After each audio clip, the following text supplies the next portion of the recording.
Welcome, ladies and gentlemen, to Commodity TV and a new episode of our online interview series.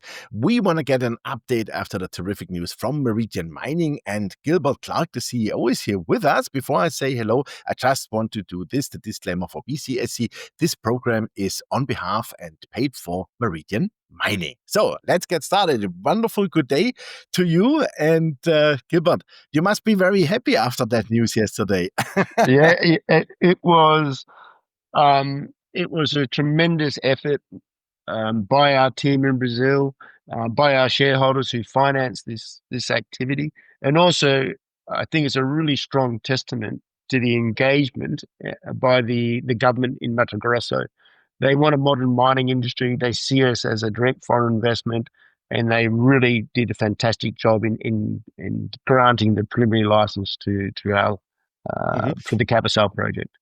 Yeah, well, that's fantastic. I mean, preliminary license means it is preliminary, but is that something like really final, or is there still something which I would say can go wrong? But what else is needed? Okay, well, the preliminary license is actually your most important license. What it does, it shares that your project has the technical capacity for production. It says it has the benefits. It's beneficial for the socio-economic activity of the communities, our stakeholders, and the environmental impact assessment is it basically says the impact is manageable and it's positive. You cannot proceed in Brazil if you don't have the preliminary license. So we started there's 2 years of data collation, 12 months of technical consultation, public consultation. We then have a period of follow-up questions, back and forth, additions, supplementary studies, and then they make a decision. And we had a unanimous decision by I think it's 27 authorities that come together to review mining activities. And it was unanimous, and that was a fantastic result to the team in Brazil. But also, this is a team of mine builders, mine operators who've been with our company now for many years who coordinated this. So this is one of the great things. I can remember our first interviews, I talked about the ability to execute in Brazil, to build in Brazil, to move forward in Brazil, and that's what Meridian has. Okay, so that means from the communities, from the surrounding environment, everything is clean and clear. That is all fine, which is always important because, as I always say, you need to have the people which are next to your neighbors. When working with you there, with the locals, you need to have them on your side, because then I think you have almost done 90% of the project. And so you have that permit, I would call it that. But what does it mean that the installation license application is also advancing towards the submission? What is that different license? Okay, well, as License. I said, the PL is the economic activity, the social impact, the environmental impact. It is passed. The installation license is your engineering diagram. You know, here's the plan of the open pit, the mill, the waste, the dry state tailings, your access road, your power easements. So what it is your construction diagram, essentially. So they then look at the construction, the file that you submit, they cross-reference it to what you said in the preliminary license. And once that's granted, that triggers project finance. You go. And that's very important. So this we'll submit that in Q1 next year, towards the end of Q1. It will take a period. That's up to the authorities to review this. And we're looking to be in FID by the end of Q4. That's where we'd like to be. Now, along the way, we actually have already started the data collation and preparation for the installation license. We were confident in what we were going to do. Because remember, this is not although we've got tremendous greenfield exploration, this was once a mining district. So with the preliminary license being granted, what we've actually done is we've relaunched a very prospective mining district back towards the road of production. Okay, super. So that means the definitive feasibility study is also done the next year. That means you have then really everything in hand. Let's assume project finance goes very smooth and very easy. When would be your final production decision then next year? FID, we want to be at the end of Q4 next year. So we'll release and publish the DFS in the second half of the year. Mhm. And as soon as that installation license is granted, we go straight to FID. We want to have the project finance all lined up. We've had a lot of tremendous interest from ECA, from conventional project finance banks. We've had from the specialist guys, the specialist project finance guys. They've all looked at our financial model and they've all reflected our own internal assumptions on how much the debt to equity ratio will be. And it's very interesting. And then we look at some of the other groups who are interested in the offtake, and their propositions are in excess of what we need. But at the end of the day, when we look at that FID, that project finance, it's not just, oh, this was the quickest money. You have to look at what is the project finance structure that is in the best interest of the shareholders. You have to look at these things. Yeah, exactly. Because I saw that you have a low initial capex of $248 million. Let's say put that to 300, then we have all inflation scenarios inside and some contingency. But 300 million US dollars is not really that much. On the other hand, you have gold, silver, copper. So I could imagine that you also could do, let's say, a stream somewhere, or you can pre-sell maybe some byproduct. To me, what I mean is like you could, basically do this all with debt, right? Or let's say a small portion of equity. We certainly, there's the strong possibility we could do the entire thing with debt. The capex figure, when you evaluate it using not 4,000 gold or not $5 copper, when you look at it, say with 1,900 gold and $3.50 copper, you've always got to look at the downside. It still carries the possibility to carry full 100% debt. That's quite clear. But there are banking mandates where they say, look, we're not going to carry you the full 200% debt or 100% debt. And there's the other speciality groups will say, actually, we can carry the full 100% debt on this. But then they'll say, but we need this carrot. We need this little bit. But so what we want to do is look at all these aspects and say, well, what is the best structure for the company's shareholders? And we've deployed our capital very focused. We've been very focused. The management all work 100% for the company, and we're focused on the structure to move the project into production. And we've been rewarded by the market for our execution. We've seen that just in the recent days. I think we're up 11% yesterday and used the premier license. And that's I guess very much maybe that's the Australian coming out of me. We like to build mines, take them into production. That is Yeah. So what also catched my attention is that you have very low all-in sustaining costs of $742. Let's make it for calculation reasons 1,000. That makes it easier. And if I take a gold price of 4,000, and if I take this as a gold equivalent price, if you want to do it like that, then you will produce in the first 5 years 178,000 ounces gold equivalent, right, per annum. So times 3,000 is $534 million. You can easily pay off within whatever. Oh, yeah, no.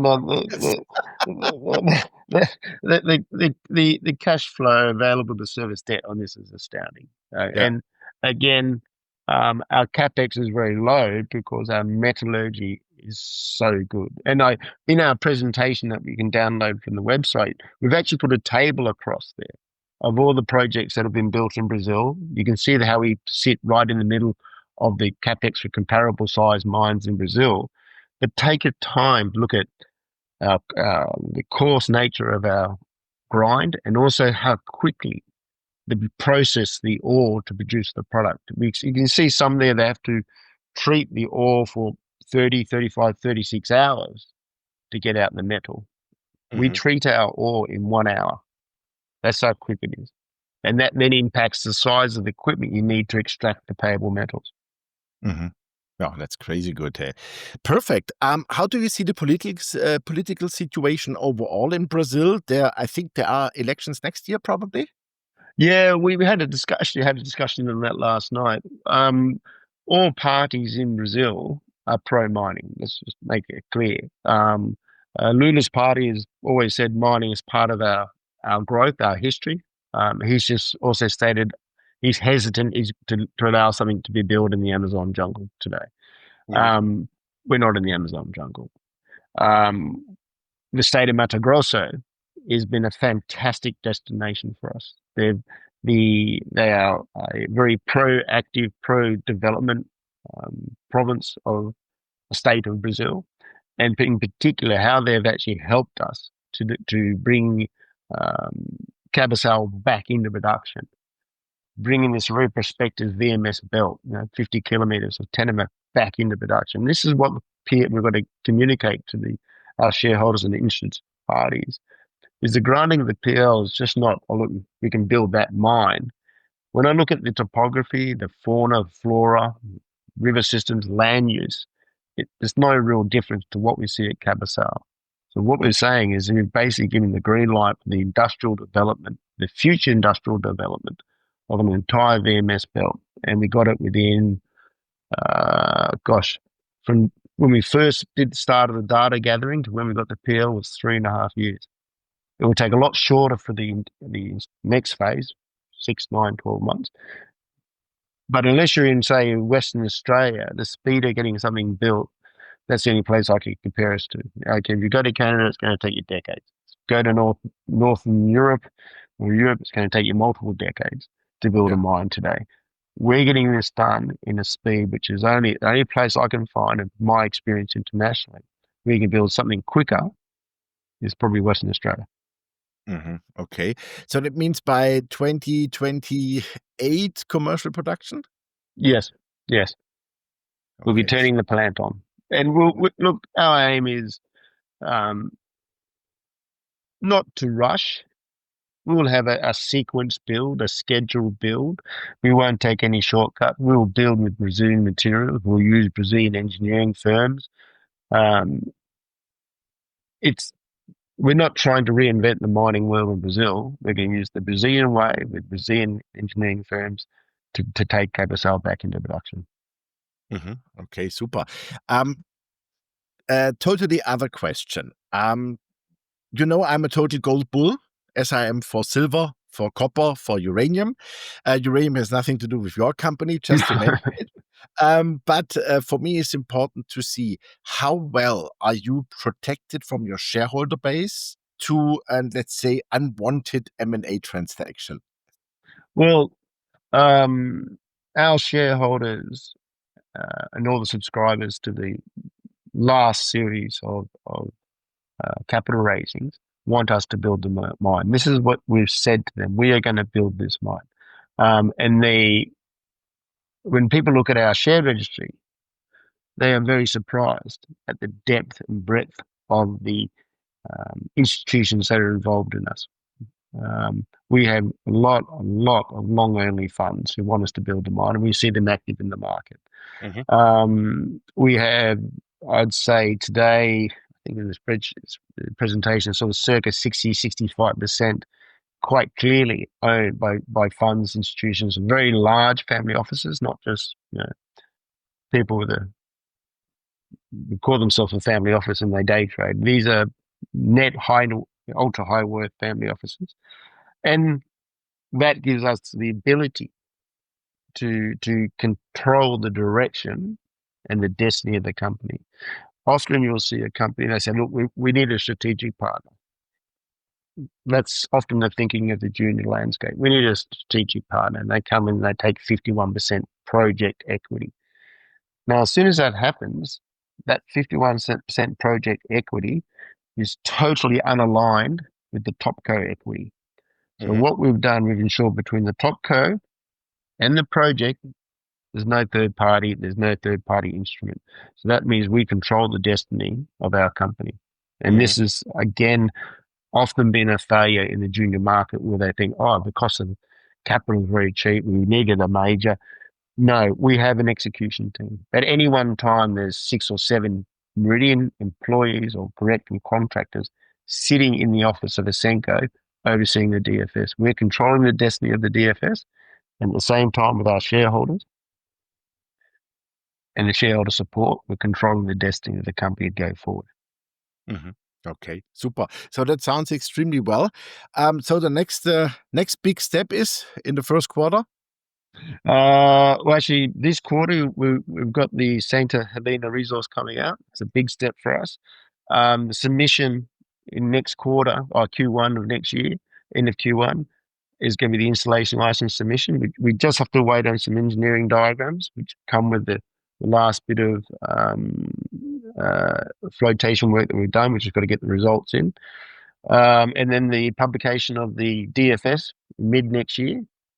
And then project finance and FID. And of course, the key one will be that permitting of the installation license, which we see, as I've said, it's a mechanical diagram essentially, which will be reviewed. And we don't see any risk in that not going forward. Okay. It's one of the many years ago when I first started this journey on Cabaçal, I used to talk about risk.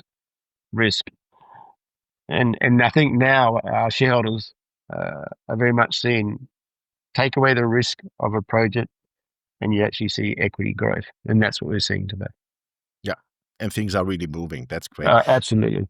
Super. Gilbert, thank you very much. It was a fantastic update. I'm a happy shareholder already because your stock really moved substantially over this year, which is great. And I think it will go much higher, to be honest. So I wish you well, and I have a very good feeling that we see us very soon. All the best for you. Thank you very much. Thank you very much. Ciao. Yeah, ladies and gentlemen, that was Gilbert Clark, the CEO of Meridian Mining. And you heard it. They got for Cabaçal the preliminary license approval by Mato Grosso's Consema Council meeting.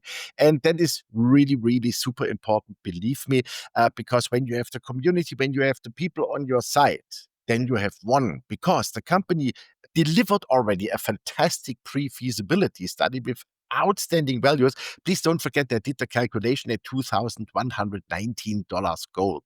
You know where we are today, and silver at around $26. So there's lots of room for extreme positive surprises. First thing, second thing, $746 AISC. That is also outstanding. Even if they would go to 1,000, who cares at those prices? So that mine will be a cash spitting machine, definitely cash generating machine. And for that, the share price is way too low. So our next price target is a good $2.50 to $3. This is what our charts are telling us. And as said, I'm a shareholder. You should really have a very close look onto this fantastic company. Thanks for watching us, and bye-bye from Switzerland.